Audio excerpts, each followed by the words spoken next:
வருமான வரித்துறை மற்றும் அமலாக்கத்துறை சோதனைக்கு பயந்தே குடியரசுத் தலைவர் தேர்தலுக்கு பாஜக வேட்பாளருக்கு அதிமுகவின் 3 அணிகளும் ஆதரவு அளித்துள்ளதாக திமுக செயல் தலைவர் ஸ்டாலின் குற்றம் சாட்டியுள்ளார். வேலூரில் பொதுக்கூட்டத்தில் பேசிய அவர் அதிமுக அணிகளின் செயல்பாடு தமிழகத்திற்கு அவமானம் என்று கூறினார். கொள்ளையடிக்கிறதுக்கு 3 அணியா, அது அணியா பிணியா சனியா 3 அணி. ஆக 3 அணியா ஜனாதிபதி தேர்தல்.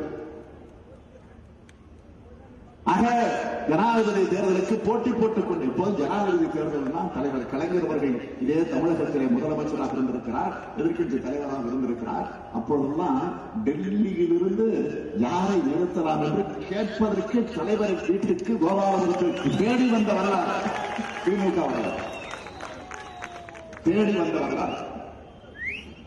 திமுக வரலாறு தேடி வந்த வரலாறு. இப்ப அதிமுக வரலாறு ஓடி போற வரலாறாக இருந்து தெரிவிக்கிறது.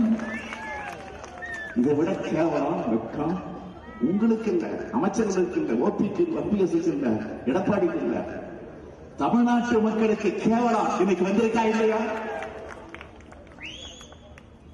3 அணிகளாக பிரிந்து இன்னைக்கு போட்டி போட்டுக் கொண்டு போய் காலையில் வந்துகிட்டு இருக்கிறார். என்ன காரணம்? ஒரே காரணம், வருமான வரி, அமலாக்கத்துறை மிரட்டல்.